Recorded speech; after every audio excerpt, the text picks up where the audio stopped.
Happy Friday, everyone. Jo here of SportsGrid. It's time for Puck It with Jo. Two fantastic games on the ice. And I tell you, last night's action did not disappoint. And I really hope you guys rode with me with both of those underdogs last night, able to catch the Vancouver Canucks in that late game, a fantastic game versus the Edmonton Oilers. And then the New York Rangers have advanced. Tipping my hat to them. They played a fantastic game last night versus the Carolina Hurricanes in a game that they battled their way back. And that's been the storyline of the New York Rangers, able to come back in those games. And if you live bet them, you made some money. Now, I was kind of frustrated with how the camera crew kept showing all the kids of the Carolina Hurricanes fans just crying on the sidelines there, but game's the game, I guess. So congratulations to Rangers fans out there. We were able to get Igor Shesterkin over his save shots on goal. Adam Fox didn't come out and get that point on the board, but we did get some good money in that one with the plus money with the Rangers. Again, 2 games today. And if you missed that one with Vancouver and the excitement of the crowd saying JT Miller, shouting JT Miller, it was pretty phenomenal out there. So let's look at today's matchup. We have game 6. And now both of these home teams are facing elimination tonight. And it's really interesting to see how similar so far these teams have been playing, and how the home team in both of these series won game 1, and the home team in both of these series were able to get wins in game 5 and extend their playoff lives, and the road team being able to win game 2, 3, and 4. So tonight, the Florida Panthers will be in Boston. They are trying to eliminate the Boston Bruins here as they lead this series 3-2. If Boston is able to tie it up, we will see game 7 in Florida. Now, the Florida Panthers are priced as a favorite. Current lines on this one, the Florida Panthers at -144. That is a more manageable line than it was earlier. We were getting them earlier at -150, and at that price I wasn't able to bite. At -144, it's an interesting look here, but we have seen Boston a couple of these games be able to score first. So then I would want to jump in live betting the Florida Panthers, and I could see an angle where they're able to come back in this game. I'm not sure, though, if Boston will score first. I really do expect a lower scoring game, and I think it is the best way to go. It is tempting to take Boston plus 120 to push this one to a game 7, as I originally thought this one would go nice and deep. I just don't know if my faith is there in Boston to get it done. So instead of taking a side in this one, unless I'm live betting the Florida Panthers when they go down, if Boston goes up, or I'm going to take Boston plus 1.5 if Florida goes up quick. That total of 5.5, I'm just going to take it straight to the under. Current lines on FanDuel, it's coming in at -128. I do think defense and goaltending is the storyline for this. We look at that last game. The Boston Bruins were able to win it 2-1. I expect these two teams to be phenomenal on the defensive side of the puck. Neither team was able to convert on the power play, and we had plenty of opportunities in that last game. The Florida Panthers went 0-4, and the Boston Bruins went 0-3 on that power play. Physical teams out here. Florida was able to record 32 hits on Boston. Boston able to record those 40 hits. So while this is going to be a physical, hard-hitting game, I just don't see, even with penalties, those goals coming into play. Now, Bobrovsky has to be top of his game, and so does Swayman. But Swayman in elimination games, in the 2 elimination games he's played so far in the playoffs this season, has a 0.98 goals against average. And Bobrovsky is able to make those critical saves when it's completely crucial out there. So I do think under 5.5, if you're looking for some plus money, the first period, no goals in the first 10 minutes. Now, I know this is kind of scary with Charlie McAvoy able to get that goal in the first 5 minutes in that last game for the Boston Bruins, but I do think Florida and Bobrovsky won't sleep on Boston right out of the gate like they did in that last game. The no goal in the first 10 minutes coming in at plus 102. And I like the under 1.5 in the first period coming in at -128. Now, could these teams open up in the first and then lock down in the second and third? They could, but I really do expect defense and goaltending to come out straight away in this one. If you're looking for Some players who I would circle. We know Brad Marchand is still listed as day-to-day. I expect him to get out there on the ice today. Keeping Brad off the ice is a hard thing. He has 10 points in 10 playoff games. If he hits the ice, I would look for him to be impactful. Sam Reinhart's been so phenomenal for the Florida Panthers. He is on that top power play. While I'm not betting player props in this one because I'm looking for a lower score game.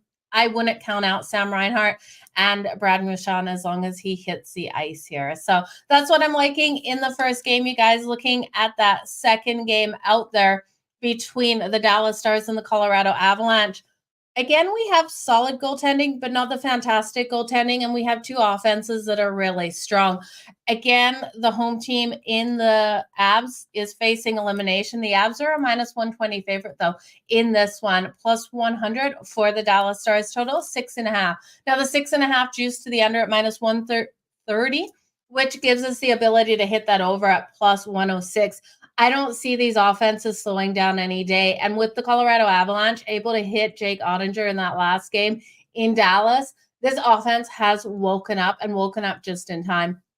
I'm expecting them to be able to put those goals up and for the Stars to do the same. We haven't seen Colorado really slow the Stars down. Scoring-wise, the Stars still scored 3 goals in that last game and Colorado able to put up 5. So the over 6.5 at +106 is definitely where my money is going. Now, I do still think these goaltenders have strong days, but I'm expecting those shots to come fast and furious in this matchup between these two tonight, especially with Colorado's high-octane offense finally getting moving. Now, could this one start off slow like the last game? Absolutely, it could. So if you're liking an under anywhere, I would look at that first period under 1.5. I do think this is a game where those empty netters will come into play. I also think this is one that can go to overtime, more so than the earlier game between the Florida Panthers and the Boston Bruins. I'm going to look at some goal scorers in this. We know Cale Makar was absolutely phenomenal in that last game. 2 goals and I believe just the 1 assist.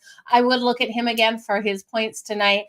You can look at Nathan MacKinnon. He was also able to get that big goal when it was crucial and counted. Rantanen here. Towles is in the lineup. I like him as well.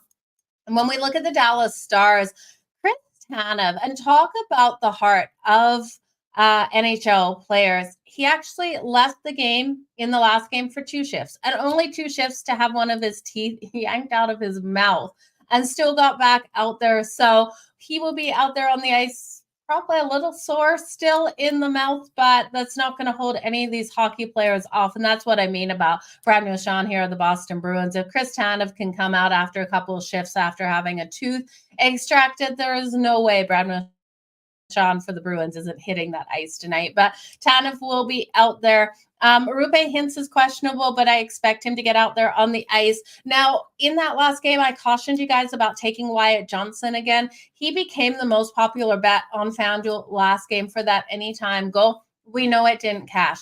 We're going to go back to him in this game because everyone's going to be off of him after losing money in the last game betting him. So Wyatt Johnson in this one for the Dallas Stars, the anytime goals coming in at +180. And I do expect him to get back in the scoring column here tonight. But it's going to be a fantastic night out on the ice. Colorado offensively finally waking up. I do think they can push this one to a game 7. Again, this is another live betting situation. We know the Dallas Stars have been starting off these games hot. I want to get value on Colorado. If Dallas goes up 2 goals in the first, I'll come back with Colorado plus the 1.5 or straight up on the money line if they're giving me enough value. I really do think this is a game that goes to OT. This is a 1-goal game battle between these two. I do think Colorado can extend this to game 7. It's going to be hard here, though. The Dallas Stars have dominated in Colorado in this series, and the Colorado Avalanche need to find a way to get the win. It's normally home ice advantage. We're not seeing that in the playoffs. We're seeing these teams closing out these series like the Rangers did last night on their opponent's ice. So Colorado has to play a smart game in this one. They cannot give the Dallas Stars the opportunity on that power play because Dallas has been strong on that power play. And so Colorado, smart game here tonight. I want to see a game 7 between these two teams. They've both been playing phenomenal hockey out there on the ice, but I do think this one goes over that total I do think this is a prop betting game. You guys, I'm super excited for tonight's action. Thank you so much, everyone, for being here. You are so welcome. Yeah, we're almost at 2,000 subscribers on YouTube. I love to see it. What happened to Ottinger in that last game? It was just the fact that we saw the offense of Colorado finally wake up. Picks from Dave. Best of luck to you as well. If you guys haven't followed Picks from Dave, go over and give him a follow. He is a must follow on YouTube. You guys, let's make some freaking money out there on the ice tonight. I'm posting an NBA Cup of Joe right away, so make sure you go over and check that out. I'm so excited for tonight's action as well. Appreciate each and every one of you for being here. Let's make some freaking money. It's freezing in YYC too, by the way. You guys know I love to give you the weather update. I love to complain about this weather. Don't understand. We had warm weather and we had snow this morning. It all melted. It's like 10 degrees Celsius as our high today. Anyway, you guys, all the best. Let's make some freaking money. I'll talk to you later.